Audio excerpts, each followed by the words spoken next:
بسم اللہ الرحمن الرحیم۔ السلام علیکم۔ آفیشیل کہانی سینٹر میں خوش آمدید۔ یہ ان دنوں کی بات ہے جب میں چھوٹی سی تھی، ایک چھوٹے سے شہر میں رہا کرتی تھی۔ وہ شہر کب تھا؟ گاؤں جیسا تھا، جہاں پرائمری اسکول میں لڑکے اور لڑکیاں ساتھ پڑھتے تھے۔ ویسے تو لڑکیوں کے لیے علیحدہ سکول تھا، لیکن پڑھائی اچھی نہ ہونے کے باعث اکثر لڑکیاں ہمارے اسکول میں پڑھنے کو ترجیح دیتیں۔ کلاس میں اکثریت لڑکیوں کی ہی تھی۔ یہی وجہ تھی کہ ہماری کلاس سکول کی سب سے اچھی جماعت تھی، کیونکہ لڑکیاں زیادہ استادوں کی فرما بردار ہوتی ہیں اور کھیل کود سے زیادہ پڑھائی میں دلچسپی رکھتی ہیں، جبکہ وہ کلاس میں جس میں لڑکے زیادہ ہوتے تعلیمی لحاظ سے بہتر نہ ہوتی، کیونکہ لڑکے شرارتیں کرتے، ڈسپلن توڑتے اور اپنے کپڑے بھی اجلے نہ رکھتے، جبکہ لڑکیاں صفائی ستھرائی کا بھی خیال رکھتی تھیں۔ یوں سمجھ لیجیے کہ ہماری کلاس سارے اسکول کی سب سے اچھی کلاس تھی۔ یہ بات ہر استاد کے منہ میں تھی۔ ہماری کلاس کا مانیٹر لڑکا، جس کا نام راج ویر تھا، وہ اعلیٰ ذات کا تھا، تبھی اس کی سب عزت کرتے تھے۔ اس کا باپ ایک تاجر تھا، اس کے رکھ رکھاؤ اور عادات سے خوشحالی نظر آتی تھی۔ راج ویر بہت ذہین اور خوبصورت تھا، مگر چالاک نہیں تھا، سیدھا سادہ تھا۔ تقریریں اچھی کرتا تھا، جب بھی کوئی فنکشن یا تقریری مقابلہ ہوتا اول نمبر پر آتا۔ اسی وجہ سے ہیڈ ماسٹر صاحب، سب استاد اور لڑکے لڑکیاں اس کو چاہتے تھے۔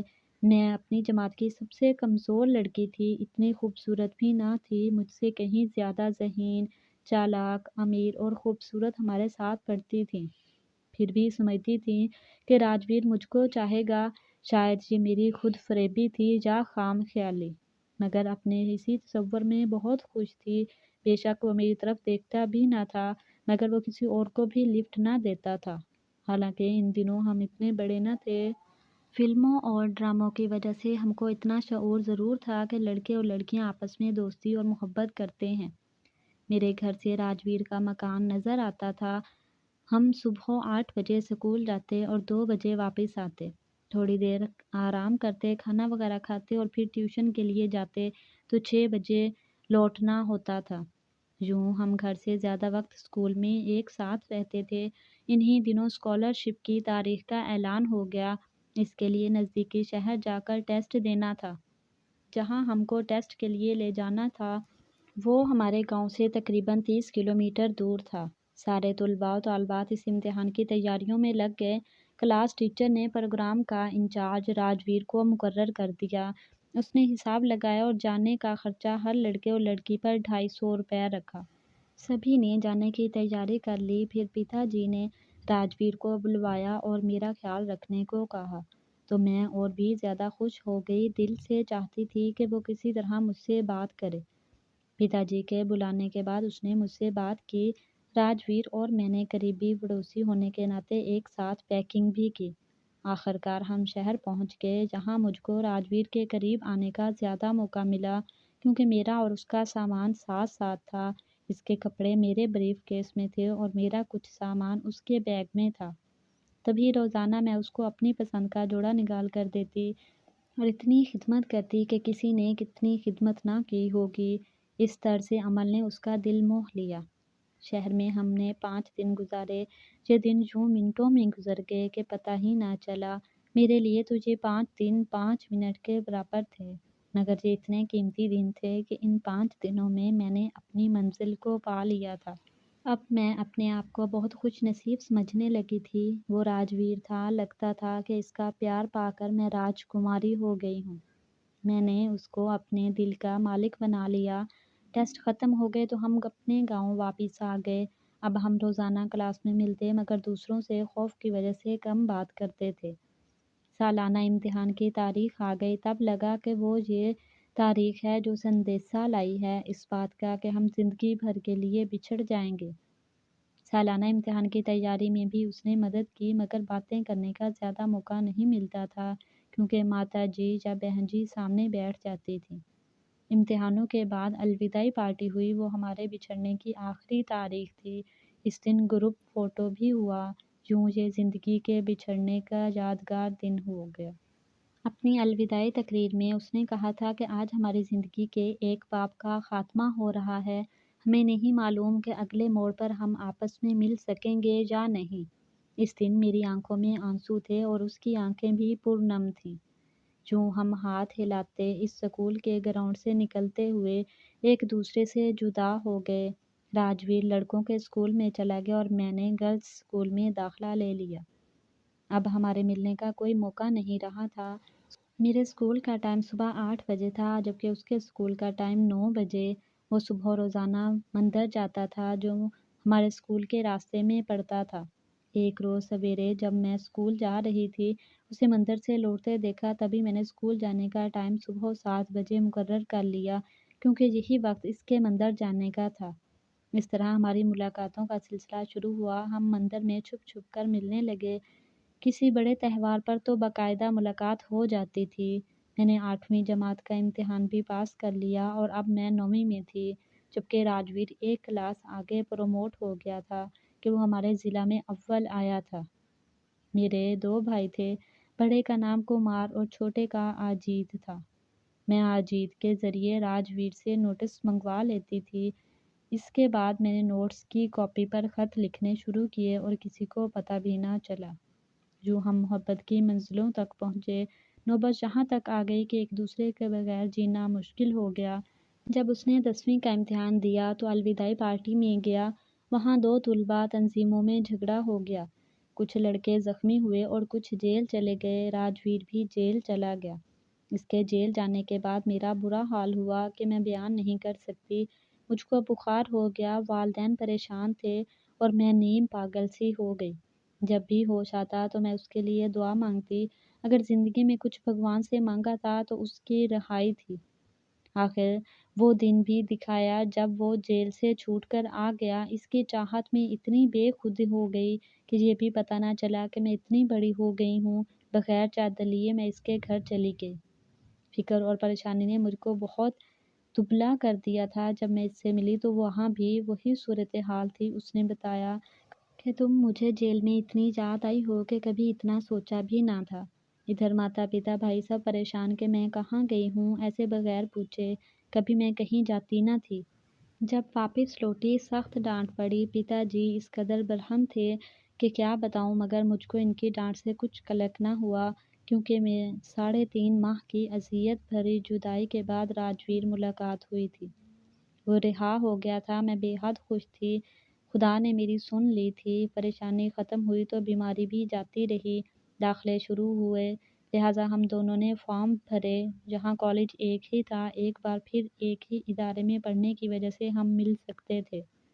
اس کا تو جیل جانے کی وجہ سے سال ضائع ہوا تھا۔ اب ہم پھر برابر کلاس میں آ گئے تھے۔ وقت گزرنے لگا۔ ہم نے انٹر کا امتحان بھی دے دیا۔ انٹر کے بعد ہم نے دادو جانے کا پروگرام بنایا کیونکہ ایک دوسرے کے بغیر سانس لینا دشوار ہو رہا تھا۔ دادو میں اس کی بہن کا گھر تھا جبکہ میرے ماموں وہاں رہتے تھے۔ اس کے بہنوئی صبح سے دکان پر چلے جاتے تھے۔ گھر میں صرف اس کی بہن اور اس کی چھوٹی بچی ہوتی تھی۔ میں اس بچی کو بہت زیادہ پیار کرتی تھی۔ بہن تو کام میں مصروف ہوتی اور میں اور راجویر بیٹھ کر خوب باتیں کرتے۔ ہم اکیلے ہوتے مگر کبھی اس نے تنہائی کا فائدہ نہ اٹھایا، کبھی مجھ کو چھوا تک نہیں۔ ہم فاصلے سے بیٹھ کر باتیں کرتے تھے۔ ابھی مجھے دادو آئے 1 ماہ ہوا تھا کہ ایک منحوس خبر آئی کہ میرے والد کا انتقال ہو گیا ہے۔ ماموں اور ممانی کے ساتھ سیدھی گھر آ گئی۔ وہ بھی واپس پہنچ گئے۔ اب ہمارے ملنے یا خط لکھنے کا کوئی چانس نہ تھا۔ بڑے بھائی اور پتا جی کے ذہانت کے بعد گھر کے سربراہ بن گئے۔ وہ تو والد سے بھی زیادہ سخت تھے۔ ماتا جی سے کہا کہ اب اس کا جلد از جلد رشتہ ڈھونڈ لو کیونکہ مزید کالج میں نہیں پڑھانا چاہتے۔ والدہ نے رشتے کے لیے ملنے والیوں سے کہا تو رشتے بھی آنے لگے۔ ایک لڑکا بھائی کو پسند آ گیا۔ اپنے طور پر ہاں کر دی اور مجھ سے پوچھا تک نہیں۔ میرا یہ عالم کہ بڑے بھائی کے آگے کچھ بولنے کی ہمت نہ تھی۔ میں بے ہوش ہو گئی۔ اس کے بعد اتنی بیمار پڑی کہ موت کی دہلیز تک پہنچ گئی۔ کچھ سمجھ نہیں آ رہا تھا کہ کیا کروں کیونکہ میں لڑکی تھی، کچھ کر نہیں سکتی تھی۔ کبھی سوچتی کہ بھاگ کر راجویر سے شادی کر لوں مگر ایسا قدم اٹھانے کی بھی سکت نہ پائی خود میں، بلکہ راجویر بھی شاید ایسا کرنے سے منع کر دیتا کہ وہ عزت دار خاندان کا چشم و چراغ تھا۔ میں نے چاہا وہ کم از کم اپنی محبت کے معاملے میں اپنی ماں کو ہی آگاہ کر دے، لیکن وہ ماں کو بھی بتا نہ سکا کہ ہماری شادی کے متعلق اپنی ماتا جی سے بات کی۔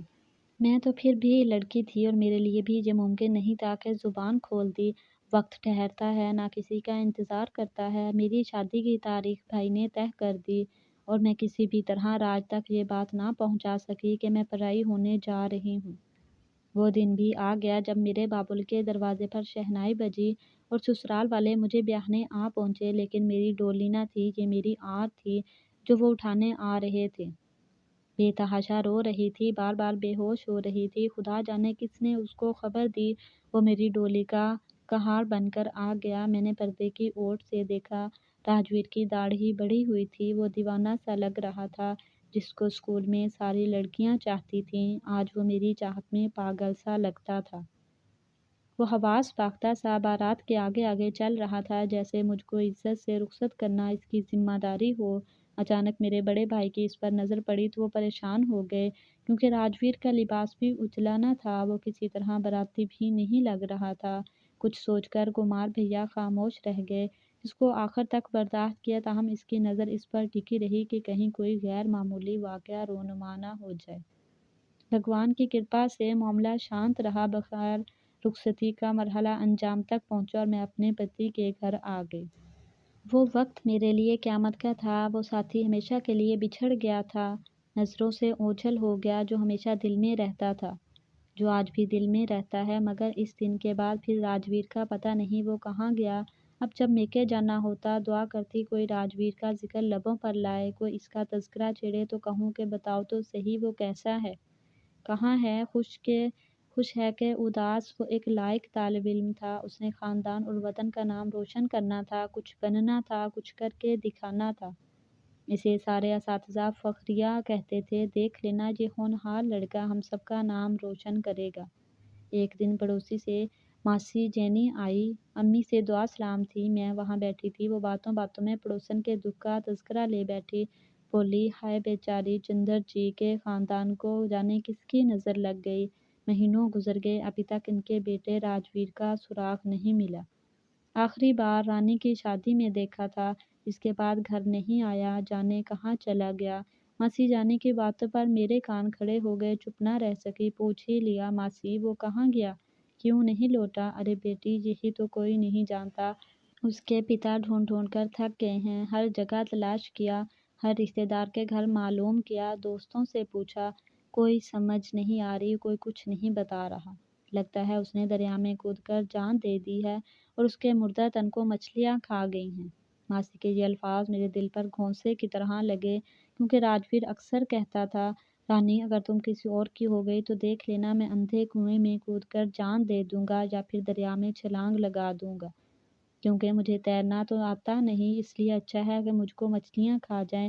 اف میرے خدا، کیسا یہ کیا ہو گیا؟ کاش میں جان سکتی، کسی کو بتا سکتی کہ ویرانے میں جو ایک اندھا کنواں ہے قبرستان کے پرلی طرف، وہاں جا کر تو دیکھو، کسی کو اندر آ تو شاید تم کو اس سچے پریمی کا جسد خاکی پنجر کی صورت میں پڑا مل جائے۔ اگر وہاں نہیں ملا تو یقین کرو وہ دریا میں ہی ہوگا، مگر وہاں تو اب تلاش کرنا بیکار تھا۔ دل نے اندر ہی سسکیاں لی، مگر ضبط کیا، آنسو نہ گرا سکی کہ یہ آنسو میری رسوائی کی گواہی نہ بن جائے۔ اگر میرے پتی کو شک ہو جاتا تو میرا جیون تہس نہس کر جاتا، میری خوشیاں ختم ہو جاتی۔ آج اس واقعے کو بیتے 40 برس ہو چکے ہیں، میری جوانی بڑھاپے میں تبدیل ہو چکی ہے، میرے پتی سورگواس ہو گئے، میرے بچے جوان ہو گئے ہیں۔ کبھی وہ مجھ کو کوئی کہانی سنانے کو کہتے ہیں، ان کی فرمائش پر جی کرتا ہے اپنی ہی کہانی سنا دوں، کسی کو سنا کر دل کا بوجھ تو ہلکا کر لوں، مگر نہیں سنا سکتی، مجھ میں ہمت نہیں ہوتی اور بچوں میں اتنی سوجھ بوجھ نہیں کہ وہ اس کہانی کی گہرائی اور تقدس کو سمجھ سکیں۔ وہ تو دو پریمیوں کو پاگل اور دو چاہنے والوں کی دوشی ہی سمجھیں گے، تب ان سے حال زار کہنے کا۔